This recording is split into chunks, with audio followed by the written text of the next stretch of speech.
ET9 स्वदेश पे आज एक खास बातचीत हो रही है एक फंड मैनेजर से जो इंडियन ओरिजिन के हैं, खालिस स्वदेशी, लेकिन हांगकांग से बैठ के इंडिया में अपने फंड्स मैनेज करते हैं। कंज्यूमर स्पेस पे उनकी बहुत अच्छी ग्रिप है और आज हमारे साथ हमारे स्टूडियोज में अयाज मोतीवाला आए हुए हैं ET9 स्वदेश से बातचीत करने के लिए। अयाज, बहुत ही शुक्रिया, बहुत बढ़िया लग रहा है। आपको बहुत हैप्पी न्यू ईयर। आज आप हमारे स्टूडियोज में आए। जी, आपको भी हैप्पी न्यू ईयर और हार्दिक शुभकामनाएं। Thank you for having me. So यार, सबसे पहले मैं आपसे समझना चाहूँगा क्योंकि आपकी कंज्यूमर स्पेस को आप बहुत दिन से देख रहे हैं और इंडिया एक कंज्यूमर स्टोरी है। हम हर दिन आजकल देख रहे हैं ईटी के फ्रंट पेज पे कोई ना कोई बड़ी ग्लोबल कंज्यूमर कंपनी बता रही है, चाहे वो फाइनेंशियल सर्विसेज की कंज्यूमर कंपनी हो या प्रोडक्ट्स, वो कह रही है हमें इंडिया में अपना कारोबार बढ़ाना है। इंडिया के कंज्यूमर सेंटिमेंट को दो में ब्रेक करें अगर, एक भारत और एक इंडिया, अर्बन और रूरल। मैं आपसे पहले व्यू लेना चाहूँगा कि कितना हिट है, क्या के शेप रिकवरी की बात कर रहे हैं, कंज्यूमर सेंटिमेंट है कैसा, फिर हम उसकी कैटेगरीज में जाएंगे। देखिए, हेडलाइन में तो अगर आप समझने की कोशिश करें तो 5 साल भी काफ़ी चैलेंजिंग रहा है क्योंकि डीमॉन का टाइम हुआ, वहाँ पे भी वो कैश इकोनॉमी पे हिट आई। तो उस इकोनॉमी से लोग जो अपना डेली लाइफ और जीवन जी रहे थे उनका एक कंस्ट्रेन आया। तो वहाँ पे हमने देखा 16-18 में भी एक लेवल पे सेमी अर्बन और रूरल में एक तक का इनकम का प्रेशर आया, जिससे कंजम्पशन का प्रेशर आया। बड़ी बड़ी कंपनियों ने बात की, उन्होंने बताया volume growth has been a little bit of a challenge. तो वो एक टाइप का चैलेंज हुआ पहले। फिर आपका ये कोविड का पीरियड आया है, last 2.5 years, may be even 3 years, थोड़ी लास्ट 6-9 मंथ्स की रिकवरी को इंक्लूड करते हुए। तो वहाँ पे मॉनसून का जो सिचुएशन हुआ, वहाँ पे रूरल की कमेंट्री आई। अगेन यही सारी कंपनियों ने बताया कि rural consumer is quite challenge और वो बेस लेवल पे जो कंजम्पशन कर रहा है वो ही करते जा रहा है। तो वॉल्यूम ग्रोथ की फंडामेंटली हम लोग अगर बात करें इंडिया में, और जो हमको बड़ी कंपनियां जैसे लीवर और इन्होंने समझाया है, पहले आप कंज्यूमर को पेनिट्रेट करते हो, आप उसको बेस लाइन पे एक प्रोडक्ट बेचते हो। पेनिट्रेशन का डेफिनेशन है कि एक साल में एक ही बार 2 बार कंज्यूम होता है कोई चीज़, जैसे कि टूथपेस्ट या सोप या washing powder in case of clothes etcetera. तो ये पेनिट्रेशन अलग कैटेगरीज में अलग है। अर्बन पेनिट्रेशंस कोई कैटेगरीज में such as biscuits, hair oils, toothpaste, ये सब क्वाइट हाई है अर्बन मार्केट्स में। तो वहाँ पे सेकेंड लीवर ऑफ ग्रोथ आ जाता है विच बिकम्स पर कैपिटा, जहाँ आप लोगों को कन्विंस करो कि यार दिन में आप 2 बार ब्रश करो या अलग वैरायटी के बिस्किट्स खाओ एक्सेट्रा। तो आप पर कैपिटा की बात करें। और तीसरा फिर उसमें होता है जो हमने बहुत सुना, वो यील्ड इंप्रूवमेंट की, पोर्टफोलियो इंप्रूवमेंट की बात होती है, विच इज़ कॉल्ड प्रीमियमाइजेशन। तो ये प्रीमियम प्रोडक्ट को बेचने की कोशिश, ग्लूकोज बिस्किट आप पहले बेचते थे, अब आप कैशू, गुड डे, उस टाइप की बिस्किट ब्रिटानिया बेचती है या पार्ले बेचता है। तो ये एक जर्नी है और ये जर्नी 10-20 साल की जर्नी चलती है। इस जर्नी में आप इसको ओवरले करिए इनकम इफेक्ट से, तो वो और फिर उसको आप रिवर्स डायरेक्शन में टॉप ऊपर जाएंगे तो आप देखोगे कि $1000 पर कैपिटल वाली इंडिया कंट्री हुई थी और वो अभी के we reached about sort of $2500-2800 per capita, और ये अपनी 2.8 to 3 ट्रिलियन की जीडीपी है, उस रीच से ये नंबर आता है। तो ये जैसे चलेगा आगे और $5000 की ओर जाएगा तो आपको फुल रेंज ऑफ कंज्यूमर में ये अलग अलग टाइप का वॉल्यूम ग्रोथ और स्टोरीज होगा, बिकॉज कैटेगरी वाइज सोच होती है कंज्यूमर कंपनीज की in terms of trying to grow some new categories. जैसे आप देखोगे डिस्क्रिशनरी कैटेगरीज इतनी टेक ऑफ पास में नहीं हुई, अभी हो रही है, चॉकलेट्स, आइसक्रीम्स, ये क्योंकि इनकम इफेक्ट जैसे आता है तो after the basic needs of the consumer जब आपको मिल जाता है ये सब बेसिक खाना, रोटी दाल चावल, तो आप फिर एस्पायर करते हो नेक्स्ट लेवल के लिए। अच्छा, इस नेक्स्ट लेवल की बात करें तो एक पोर्टफोलियो कंपनी है आपकी फिनिक्स जी, जो बॉम्बे बेस्ड रिटेल ऑपरेटर थे रियल एस्टेट के, लेकिन अब लखनऊ में, लुधियाना में, और अभी अभी उन्होंने बहुत बड़ा expansion plan tier 2 tier 3 cities के बारे में बोला है। लेकिन ये टियर 2 टियर 3 भी छोटे शहर नहीं रहे हैं, ये भी बड़े होते चले जा रहे हैं और स्टॉक बहुत अच्छा कर रहा है। मैं उनके बिजनेस मॉडल कैसा दिखता है आपको नेक्स्ट 3 से 5 साल का, ये रियल एस्टेट और रिटेल का जो मिक्स्ड है इसका प्रोस्पेक्ट कैसा दिख रहा है? जी, तो उन्होंने जो ये 20 साल का तकरीबन एक्सपीरियंस प्राप्त किया है इन द लार्जर 5 सिटीज़ का, अब ये इनको मल्टीप्लाई कर रहे हैं ये एक्सपीरियंस को और इस पर बिल्ड कर रहे हैं। तो जैसे आपने एब्सोल्यूट फैक्ट्स बताएं कि इन्होंने बड़े शहरों में पहले मॉल लगाई, तो बॉम्बे से शुरू हुए और फिर पूना, चेन्नई, बेंगलोर, ये सारे बड़े शहरों में उन्होंने बिज़नेस की, उन पे वहाँ पे समझ आई। और साथ साथ में थोड़े शहरों में जैसे कि लखनऊ आपने बताया, इंदौर में उन्होंने लगाया, अभी अहमदाबाद का उनका मॉल शुरू होगा, तो वहाँ पे उन्होंने जो नॉलेज प्राप्त की है, उनको समझ क्लियरली आ गई है कि इंडियन कंज्यूमर का पॉकेट और एस्पिरेशन सेकेंड टियर सिटी में भी बढ़ रहा है उसी पेस पे। और जिस रीत से मीडिया ने लाइंस को ब्लर कर दिया है, फ्लैट कर दिया है आपके सौजन्य से, टेक्नोलॉजी और आपके सौजन्य से, तो वो एस्पिरेशन उस रीत से बढ़ता जा रहा है। और लोगों को टच एंड फील रिटेल की तो बहुत ही अच्छी समझ है और ज़रूरत भी है। तो ट्रेडिशनल मार्केट के साथ साथ चलते हुए और ऑनलाइन के साथ चलते हुए ऑन द अदर एंड, जहाँ ऑनलाइन हर पिन कोड को सर्विस कर रहा है, इनको लगता है, और ये जब प्ले आउट होगा तो अब हम उनकी ये इनिशिएटिव को अप्रिशिएट करेंगे फुल लाइट में, कि लैंड वहाँ पे रीजनेबल है सेकेंड टियर सिटीज़ में, जो कि बड़ा एक दिक्कत है बड़े शहरों में, बिकॉज लैंड का प्राइस बढ़ चुका है। तो मॉडल को फिट करने के लिए उनको एक medium to large size parcel land चाहिए होता है, सिटी सेंट्रिक इनका अप्रोच है। उस शहरों में भी वो सिटी सेंट्रिक अप्रोच रखेंगे, the biggest game in town रखेंगे, the best mall in town रखेंगे, जो भी वो सिटी होगा, लैंड खरीद के, और फिर वो अपने मॉडल के हिसाब से उन पे बिल्ड करेंगे। तो आप उनकी अभी की जो 6-8 मॉल्स हैं हाईली डिफरेंशिएटेड हैं, हर सिटी में डिफरेंट है लुक एंड फील, लेकिन कोर उनका जो अप्रोच है टेनेंसी का, वो टेनेंट्स को साथ में लेके चलते हैं। और पहले दिन पे जब मॉल शुरू होता है तो 70 to 90% ऑक्यूपेंसी पे शुरू हो जाता है, तो उनका मॉडल बहुत ही रोबस्ट है। अच्छा, एक बात करें तो कंजम्पशन ट्रेंड्स में ये भी बदलाव आ रहा है कि लोग अब मॉम एंड पॉप डॉक्टर्स के पास नहीं जाना चाहते। अपने एक तरफ तो जो एक जैसे कहते हैं लॉयल्टी थी फैमिली डॉक्टर से, अब लोग जाते हैं कॉर्पोरेट हॉस्पिटल्स में जाना चाहते हैं।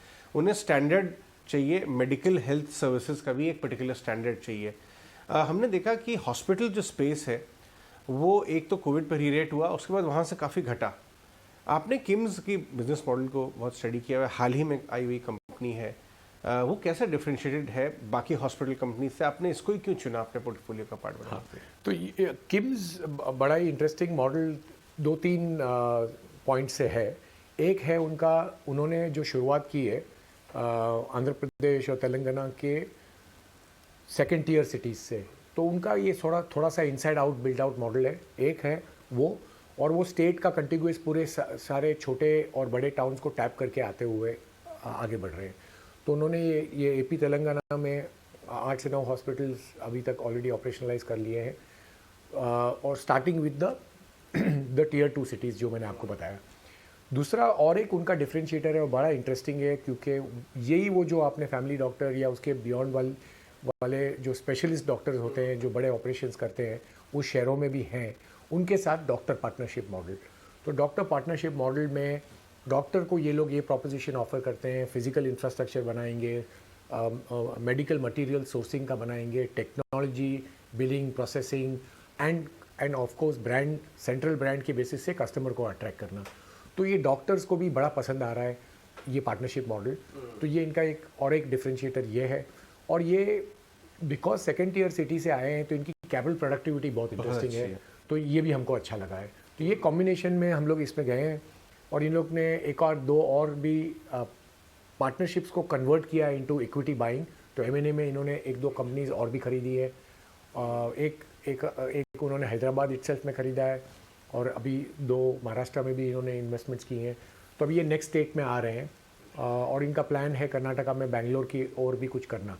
तो with in the Indian context ये ग्रोथ वाली इंटरेस्टिंग स्टोरी बन रही है। ग्रोथ की बात करें तो हमने देखा कि जो कंज्यूमर स्पेस है, जो ट्रेडिशनल FMCG स्टॉक है, HUL, ब्रिटानिया, ITC तो खैर पिछले 1 साल में काफ़ी चला है, मुझे पता नहीं आपके पोर्टफोलियो में है या नहीं, बट ब्रिटानिया है आपके पोर्टफोलियो में, वो लाइफ टाइम हाई पे आ गया। मैरिको ने पिछले क्वार्टर गाइडेंस कॉशियस करी, फिर भी वो 10% 15% ही दूर है अपने।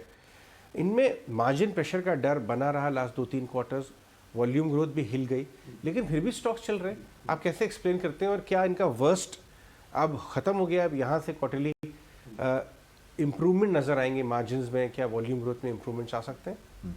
तो अजय, ये मैक्रो लेवल पे अगर बात करें, 2 फैक्टर इनके लिए भी वो है। क्रूड ऑयल जैसे थोड़ा नीचे आया है, तो क्रूड ऑयल की जो डेरिवेटिव्स हैं सच एज पैकेजिंग मटेरियल बड़ा इंटरेस्टिंग है और इम्पॉर्टेंट है इनके लिए। सेकंड है ट्रांसपोर्टेशन एंड फ्रेट, तो वो भी उनको वो थोड़ा सा क्वेश्चन आ गया दैट पॉइंट ऑन। और उस चेन से जो स्प्रेड होता है बाकी chemicals, materials, palm oil etcetera, ये सारे भी थोड़े थोड़े ये पूरे इनकी जो सोर्सिंग और रॉ मटेरियल कॉस्ट में थोड़ी घटाई हुई है, तो इनको ये बेनिफिट होगा कॉस्ट मैनेजमेंट करने में एक साइड पे। दूसरी साइड पे इन्होंने प्राइसेस रेज किए हैं टू कीप मेंटेन या take a little bit of a hit on the margins, but manage किया हुआ है। तो ये ब्रांडेड बिजनेसेस हैं, कंज्यूमर ये एक्सेप्ट भी करता है। तो हमारा ये मानना है दैट ये फैग एंड पे है, होपफुली यहाँ से नंबर्स का वो प्रेशर ईज आउट होना चाहिए, और मार्केट भी यही एक्सपेक्ट कर रही है, इसीलिए ये सारे stocks within 5-10% of their 52 week या लाइफ टाइम हाई में है। एक और बात मैं आपसे करना चाहूँगा, क्योंकि कंज्यूमर जो बहुत सारा मटेरियल प्योर एफएमसीजी को छोड़ दें, वो सब फाइनेंसिंग है। गाड़ियाँ फाइनेंस से बिकती हैं, अब तो मोबाइल फ़ोन ही फाइनेंस से बिकते हैं, और ऑफ कोर्स घर तो बिकते हैं। ये भी एक तरह से क्वासी कंज्यूमर प्ले है अगर देश में आप रिटेल फाइनेंसिंग को देखें। बिल्कुल। आप इस पॉकेट को कैसे देखते हैं, क्योंकि क्रेडिट ग्रोथ वापस आ रही है, एनबीएफसीज का भी ऑन एवरेज 18% क्रेडिट ग्रोथ का नंबर दिखाई दे रहा है, क्या आप इसको प्ले कर रहे हैं? जी, तो हम लोग अपनी कोशिश ये कर रहे हैं दैट कोई शार्पली डिफरेंशिएटेड कंपनीज में जाए। जैसे कि एग्जांपल मैं आपको देता हूँ, सेकेंड टियर मॉर्गेज फाइनेंसिंग की बिजनेस, अभी जैसे ये 5 स्टार लिस्ट हुआ है, उसके पहले आवास भी है।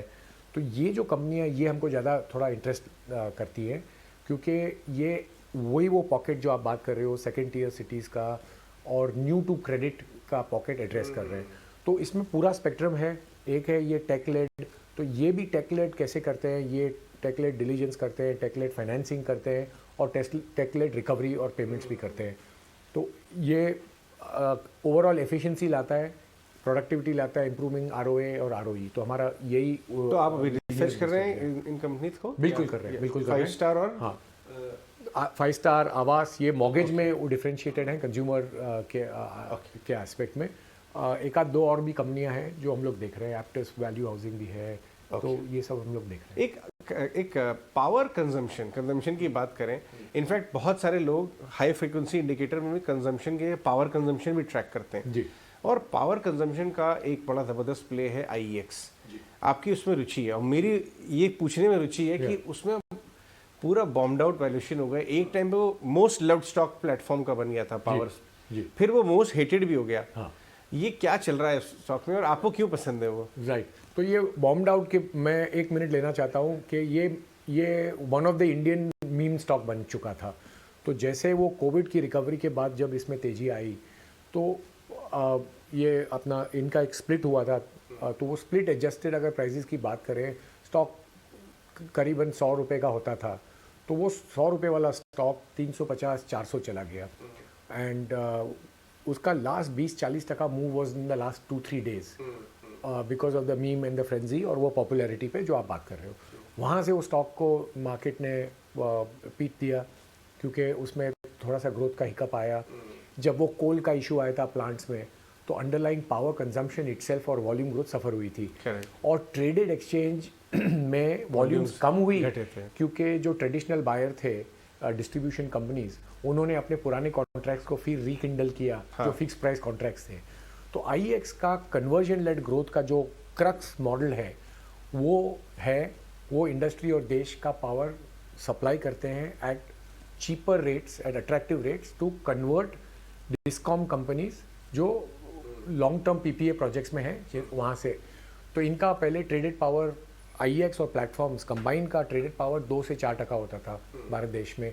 85 से 95% used to be on long term PPAs। तो ये PPAs कन्वर्ट होते होते अभी इनकी ग्रोथ आते ओवर द लास्ट 5-8 ईयर्स अभी ट्रेडेड पावर 15-18% हो चुका है। तो एक है ग्रोथ सफ़र हुई थी शॉर्ट टर्म में, और कंपटीशन भी थोड़ा आया हुआ है। उस कारण से हमको ये अपॉर्चुनिटी मिल रही है, तो हम लोग को लग रहा है कि ये इंटरेस्टिंग कंपनी है, इस पर स्टडी करना चाहिए। यार मैं जानना चाहूँगा, आप मिड कैप लार्जली मिड, मुझे या लगता नहीं है बहुत स्मॉल कैप में जाते हैं, लेकिन मिड कैप ग्रोथ को आप हंट करते हैं। जी बिल्कुल। आपका पोर्टफोलियो इस समय नेक्स्ट 3 to 5 ईयर्स के लिए किस तरह की ब्लेंडेड अर्निंग्स ग्रोथ के ऊपर चलने लायक है, या आपका एम ये है कि मुझे 15 से 20%, 20 से 25%, किस तरह की अर्निंग्स ग्रोथ को आप एम कर रहे हैं अपने पोर्टफोलियो में? जी, तो ग्रोथ थोड़ा सा चैलेंजिंग रहा है इंडिया में। Growth has been challenging in the last 3-5 years, और ग्रोथ को हम लोग भी खोज रहे हैं उसी टाइप से। हम लोग बॉटम अप इन्वेस्टर है, तो हमारी कोशिश यही रहेगी कि नॉमिनल जीडीपी ग्रोथ जिसका हमारा एक्सपेक्टेशन है 12 से 14%, 5 से 7% सॉर्ट ऑफ रियल ग्रोथ और बाकी बैलेंस इन्फ्लेशन, उसके ऊपर टाइप की कंपनियां हम लोग खरीदें और उनको पोर्टफोलियो में रखें on the quality parameters. We are quality focused investors. ROC is very very pertinent and important to us and the sustainability of that, और उस पर कैपिटल लगाएं। तो अगर हम लोग रेंज ऑफ बिजनेसेस देखें, आपने कंज्यूमर बिजनेसेस की बात की, कोई इंडस्ट्रियल्स की बात की, उसमें भी कंपनियां ऐसी हैं जो अलग अलग अपनी वर्टिकल या नीश को चूज़ करके ग्रोथ ला रही हैं। कोई ऑटो पार्ट की कंपनी है जो खाली इंडिया मार्केट सर्विस करती थी, अब वो इंटरनेशनल कर रही है। जैसे हमारे पास एक कंपनी है सुप्रजीत, उस रीत से उसकी अगर बात करें। विनती ऑर्गेनिक्स है तो वो इंटरनेशनल फेस कर रही है, chemicals company. Phoenix Mills second tier strategy जो आपने बताया है, तो उस रीत से हम लोग पोर्टफोलियो को कंस्ट्रक्ट कर रहे हैं प्योरली बॉटम अप, जहां हमको विजिबल ग्रोथ दिख रहा है on the year and now of India, whether it's a domestic और an export opportunity from India. तो उस टाइप से हम लोग पोर्टफोलियो बना रहे हैं। मुझे ये बताइए अयाज, आपका एक इंडिया पीएमएस बिजनेस भी है जी। ये उसके बारे में बताइए, वो कैसा पैन आउट कर रहा है? आप वहाँ पे कैसी फिलोसफी को लेके इंडियन इन्वेस्टर्स प्योरली के लिए किस तरह से पोर्टफोलियो सिलेक्शन तो कर रहे हैं? हम लोग वो पीएमएस चलाते हैं QRC के नाम से, और वो ही है क्वालिटी फोकस इन्वेस्टिंग। उसका फुल फॉर्म क्या है? Quality research and client commitment. Okay, तो वो हम लोग उसी रीत से चलाते हैं। जैसे over the years investment philosophy form हुई है to buy high quality growth companies at reasonable prices. तो वो हाई क्वालिटी में तो कोई डिबेट नहीं है, रिटर्न ऑन कैपिटल का एक अपना मार्कर है, उसके नीचे वाली कंपनी हम लोग ज़्यादा देखते नहीं है। बहुत सारा टर्न अराउंड और उस टाइप की कंपनी हम लोग करते नहीं है। More steadier sort of companies, और बहुत रीजनेबल प्राइस में ग्रोथ प्रीमियम बहुत नहीं भरते हैं हम लोग। तो we don't buy growth at any prices kind of expectation, reasonableness में ऑपरेट करने की कोशिश करते हैं। तो लकीली अपनी इंडियन स्टॉक मार्केट में नई करके भी 1500 से 2000 इंटरेस्टिंग कंपनियां हैं, जिसको हम लोग अपने यूनिवर्स में लाते हैं, और उसमें से अपना एड्रेसेबल यूनिवर्स 150 से 200 कंपनी का होता है, एक्टिवली ट्रैक्ड यूनिवर्स। उसमें से हम लोग अपना 25-30 कंपनी का पोर्टफोलियो बनाते हैं, quality growth companies at reasonable price kind of approach. तो आप इंडियन इन्वेस्टर से जब बात कर रहे हैं अपने क्लाइंट से, जी, अपने पीएमएस में आते वक्त इंक्वायरीज कर रहे हैं, क्या सेंस आ रहा है आपको इंडियन इन्वेस्टर में? क्या फील आ रहा है आपको इस समय? नहीं, तो इन्वेस्टर्स हमेशा ही ईयर एंड नाउ पे फोकस हो जाता है। तो वो जैसे वो यूक्रेन वॉर का सिचुएशन आया था, अब यूएस इंटरेस्ट रेट्स बहुत डिस्कस होती है, यूएस इन्फ्लेशन बहुत डिस्कस होता है। फिर अभी जो थोड़ा ज़्यादा आगे सोच रहे हैं वो बोल रहे हैं कि यार इलेक्शन 24 या स्टेट इलेक्शंस 23 वाले, तो ये सब डिस्कशंस होते हैं लोगों से, और उनको ग्राउंड लेवल पे लाने की ये ज़रूरत है। जो हमारा फंडामेंटल सॉर्ट ऑफ मैसेज है और ऑब्जेक्टिव है कि 10 और 20 साल में BSE सेंसेक्स या निफ्टी ने 12 से 14% कॉम्पाउंडेड रिटर्न दिया हुआ है on total share holder return including dividend. तो इसके ऊपर प्लस का हमारा फोकस है। हम लोग की कोशिश ये रहेगी post fees and expenses 15-17% return हम लोग बनाएं, 2-3-4 point of additional return over the market, ताकि हम लोग एक्टिव मैनेजर्स अपनी कोशिश को जस्टिफाई कर पाए। तो हमारा मैसेज ये है दैट ईयर एंड नाउ में ज़्यादा कॉटअप नहीं होना है, क्योंकि कोविड में भी वो आया था एकदम ही डिबिलिटेटिंग सिचुएशन। फिर वहाँ से 25 और 27 हज़ार का Sensex has gone to a high of 63,000 with a stop now at 60 और 58। तो बड़ी मूव्स जो आएंगी, अगर आप उसमें ईयर एंड नाउ के न्यूज़ फ्लो में अटक जाओगे मिस कर जाएंगे। तो हमारा ये ऑब्जेक्टिव है कि आपके पास अगर 100 रुपये एलोकेट करने के लिए है, तो आपको एक लेवल पे 1/3 या 50% से तो स्टार्ट करना ही चाहिए। राइट, बहुत बहुत शुक्रिया आयाज आज हमारे स्टूडियोज़ में आने के लिए और हमारे व्यूअर्स के पोर्टफोलियो सिलेक्शन स्ट्रेटजी को और थोड़ा शार्पन करने के लिए बहुत बहुत शुक्रिया जी। शुक्रिया जी, thank you. Guys, with that respect to you in the studios.